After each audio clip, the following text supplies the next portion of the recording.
mga sisi! Mga tol! Maligayang pagbabalik muli sa aming channel. Kami nga pala ang Just Louie Ace! At syempre for today's video, ayan, magbibigay po kami ng napakasarap na protein. Ayan, rich in protein na mga 30 pieces na itlog na imumukbang. Ayan, imumukbang ng ating mga stray cats. Ayan, dito sa ating paligid. Dahil nga, napakarami pong mga pusa dito sa paligid.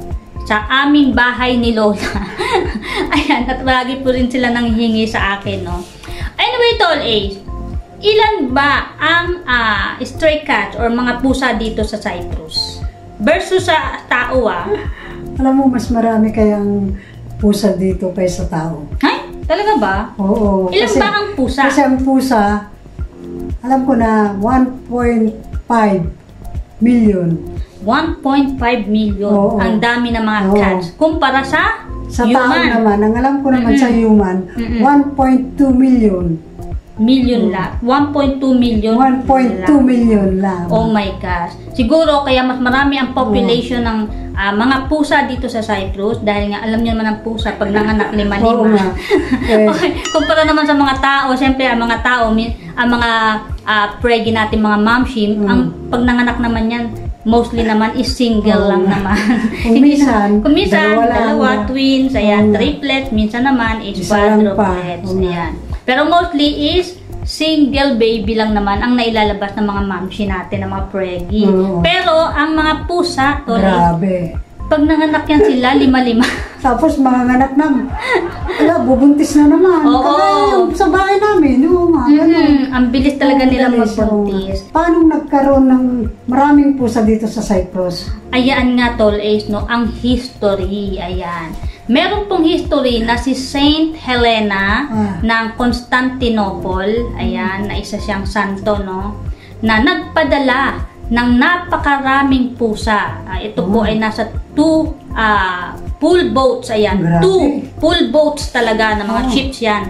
Na ipinadala mula sa Egypt at saka Palestine, mula rin sa Palestine, na ipinadala dito sa bansang Cyprus. Alam mo kung bakit nila ipinadala ang napakaraming pusa? Dahil napakaraming venomous snake o napaka-dangerous na snake dito sa Cyprus. At dito sa Cyprus matatagpuan ang pinakamakamandag na ahas sa buong mundo. Tol Ace, alam mo ba kung anong pangalan ng snake na ito? Ito ay ang blunt-nosed viper.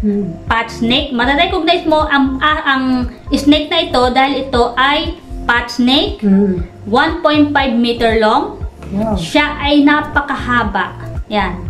Siya ay malaking ahas. At siya ay meron siyang kulay na silvery beige. Meron siyang triangle marking sa katawan. At meron siyang color black dito sa kanyang mukha. So, kung iisipin natin, no, kung gaano ka-dangerous ang ahas na ito, bakit hindi sila magpapadala ng isa sa pinaka-matapang na animal sa mundo, kundi ang mga pusa. Diba, Tol Ace? Siyempre, ang mga pusa, isang ganyan lang naman nila. Parang kinukuntawan lang nila ang ahas, kasi diba? Kung minsan nakikisapalaran din sila. Saka hindi sila natatakot sa ahas talaga. Ayan, naikwento namin sa inyo kung paano nagkaroon ng pusa dito sa Cyprus at gaano sila karami dito sa Cyprus. Ayan, nakaka-amaze, diba, na mas marami pa pala ang pusa kaysa sa tao. Ayan, mga sisi, mga tol, at sisimulan natin na lutuan po natin sila ng 30 pieces, Tol Ace, na egg. Ayan. So, 1 tray na egg. Para maging ano naman sila, maging masaya naman sila ngayong araw. At tanong, kumakain nga ba sila ng itlog? Yun lang. Ayun. Sigurado. Jalan! Ayan. Pakain namin lahat ito. Yes. Iluluto namin ito para sa mga stray cats na nasa aming paligid. At sana is kakain sila dahil hindi ko alam kung kakain talaga sila ng itlog. Lanang, ano ba luto natin dito, Tol? Siguro na scramble. Scramble na lang. Scramble na lang. Okay, samahan nyo kami at magluto tayo ng kanilang mukbang na scrambled egg!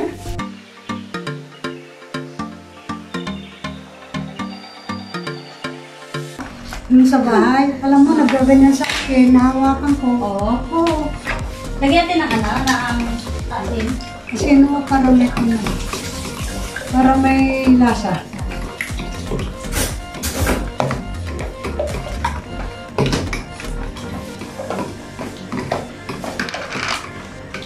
Lagyan natin ng asin kasi para magkaroon naman ng lasa. Kasi baka hindi nila kakainin kung walang lasa. Siyempre no, parang tao din naman sila. Gusto nila masarap. Diba, Tole? Yan ang pakita natin. Para may lasa rin. Ayan po ang 30 pieces na eggs. Ayan. Ipaluto natin Scramble. dito. Scramble. Ayan. Scramble egg. Okay.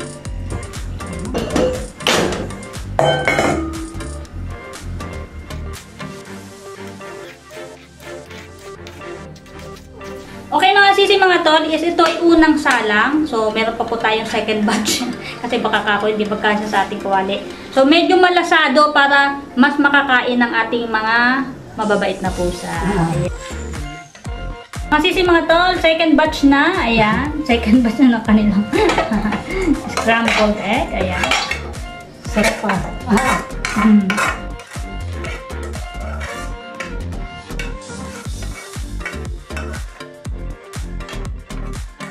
Okay mga sisi mga tol, ito na ang ating lutong bahay ng ating scrambled egg, 30 pieces pa sa ating mga stray cats. Salig na tol, tulungan mo akong mga alaga natin pusa. So ibigay na natin ito sa kanila. Kaya mainit pa eh. So palamigin lang namin na mga 20 minutes. Ayan. Anyway mga sisi mga tol, ayan na po yung mga pusa natin. Ayan. Ikalat mo kasi nga syempre mahirapan yan kasi makakahiyaan yan sila eh. Ayan, ayan na po ang ating mga ating mga pusa. Ayan na po sila. Ayan. So happy mukbang sa inyo. Ayan. Naku, ito nakakuha na siya. Sabay takbo. Kasi alam niyo mga pusa masyado din silang mailap. Ayan. Ayan na. Sige na, kain na kayo. Naku, kayo pa. Hilig-hilig nyo mamanghingi sa akin eh. Ayan na. Kasi lalayo tayo dahil nahihiya po sila. Ayan. So, mamaya titignan po natin sila. So, at least ayan si maliit. Ayan po, oh. Ayan. So, si maliit, ayan na. Sarap po ng kain niya. At ito naman ang ayan. So, yan. Kumakain na po siya. O, diba? Kain kayo, kain lang kayo. Ayan, kumakain na po. Ayan, oh. Kasi nga may mainit-init pa eh. Dahil bago nga pong luto eh. Ayan.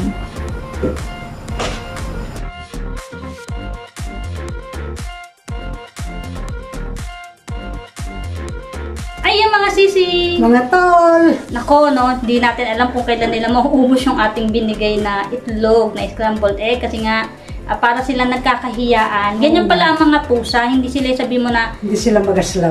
Hindi sila yung sabay-sabay na talagang kukuha ng ng pagkain kasi parang nagrerespetuhan sila. Kasi parang yan yung naobserbahan ko sa kanila kahit dati pa na kapag may pagkain ng isa, yung isa is mag-aantay lang hanggang sa matapos yung isa.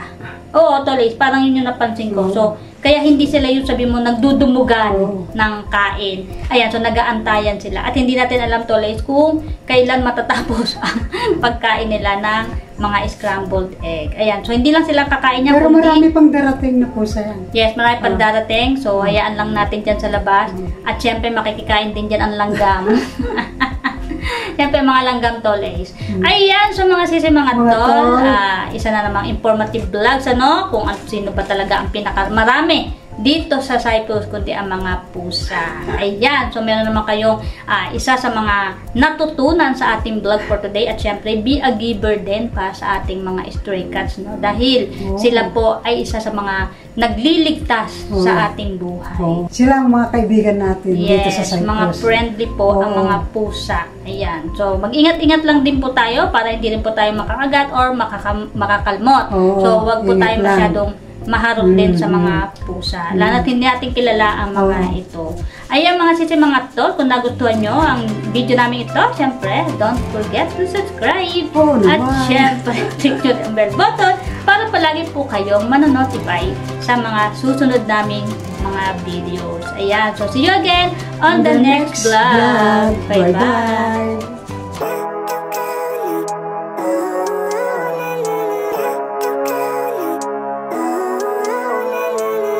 Living life, every day, late at night, not okay. all I want, and I pray, all I need are some better days.